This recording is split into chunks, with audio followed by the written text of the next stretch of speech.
wisest person I ever met in my life, a third grade dropout. Wisest and dropout in the same sentence is rather oxymoronic, like jumbo shrimp.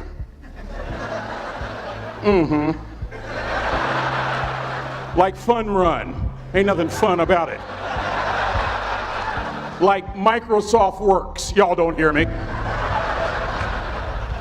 I used to say like country music, but I've lived in Texas so long, I love country music now. I hunt, I fish, I have cowboy boots and y'all, I'm a black neck redneck. Do you hear what I'm saying to you? No longer oxymoronic for me to say country music. And it's not oxymoronic for me to say third grade and dropout. That third grade dropout, the wisest person I ever met in my life, who taught me to combine knowledge and wisdom to make an impact, was my father. A simple cook. Wisest man I ever met in my life. Just a simple cook. Left school in the third grade to help out on the family farm, but just because he left school doesn't mean his education stopped. Mark Twain once said, "I've never allowed my schooling to get in the way of my education."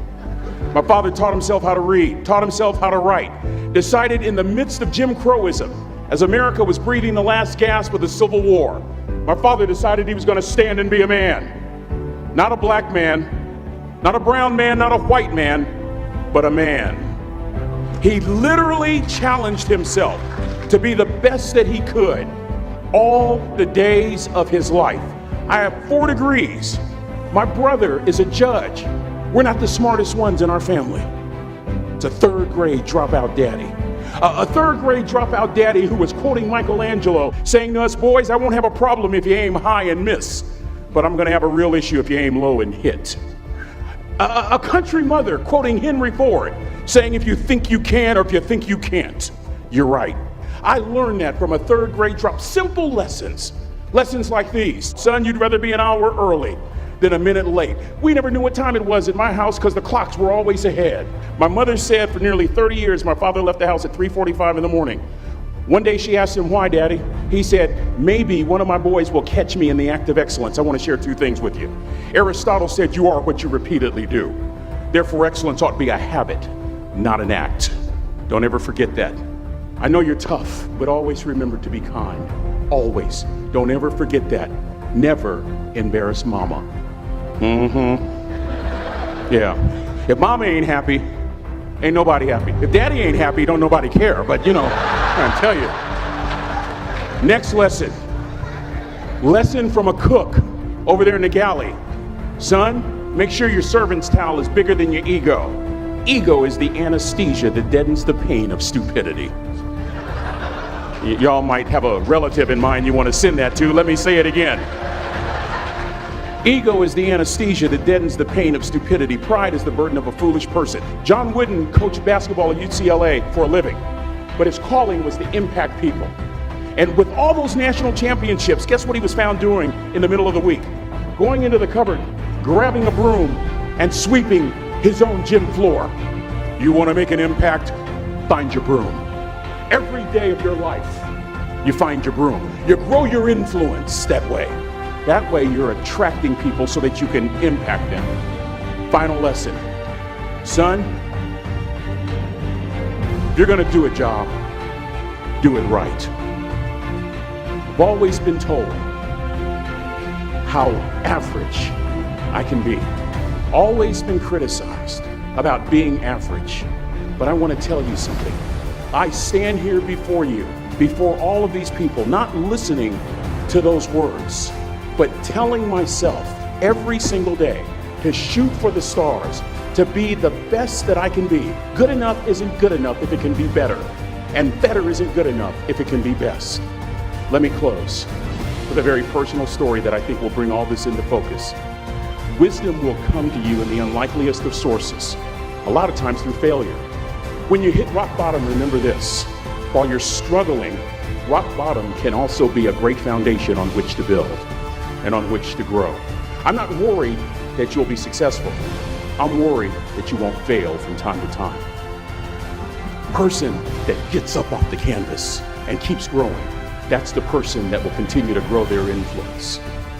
Back in the 70s, to help me make this point, Let me introduce you to someone. I met the finest woman I'd ever met in my life. Back in my day, we'd have called her a brick house. This woman was the finest woman I'd ever seen in my life. There's just one little problem. Back then, ladies didn't like big old linemen. The Blind Side hadn't come out yet. They like quarterbacks and running backs. We're at this dance, and I find out her name is Trina Williams from Lompoc, California. And we're all dancing, and we're just excited. And I decide in the middle of dancing with her that I would ask her for her phone number.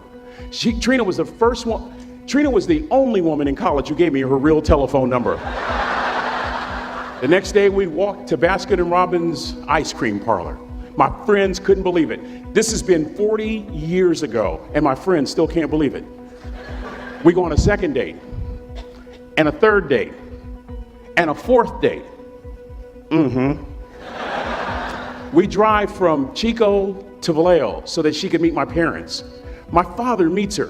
My daddy, my hero, he meets her, pulls me to the side and says, "Is she psycho?" But anyway, we go together for a year, 2 years, 3 years, 4 years. By now, Trina's a senior in college. I'm still a freshman, but I'm working some things out. I'm so glad I graduated in 4 terms. Nixon, Ford, Carter, Reagan. So now it's time to propose. So I talk to her girlfriends, and it's California, it's in the 70s, so it has to be outside. You have to have a candle, and you have to have, some chocolate. Listen, I'm from the hood. I had a bottle of Boone's Farm wine. That's what I had. She said yes. That was the key. I married the most beautiful woman I'd ever seen in my life. Y'all ever been to a wedding, and even before the wedding starts, you hear this? How in the world? And it was coming from my side of the family.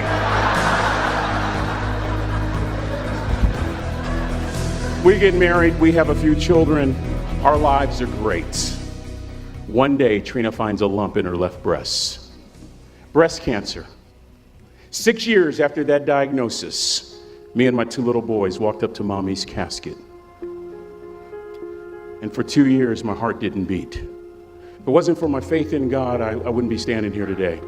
If it wasn't for those 2 little boys, there would have been no reason for which to go on. I was completely lost. That was rock bottom. You know what sustained me? The wisdom of a 3rd grade dropout. The wisdom of a simple cook. We're at the casket. I'd never seen my dad cry. But this time I saw my dad cry. That was his daughter. Trina was his daughter, not his daughter-in-law. And I'm right behind my father, about to see her for the last time on this earth. And my father shared 3 words with me that changed my life right there at the casket. It would be the last lesson he would ever teach me. He said, "Son, just stand. You keep standing. You keep standing, no matter how rough the sea, you keep standing." And I'm not talking about just water. You keep standing. No matter what, you don't give up. And as clearly as I'm talking to you today, these were some of her last words to me.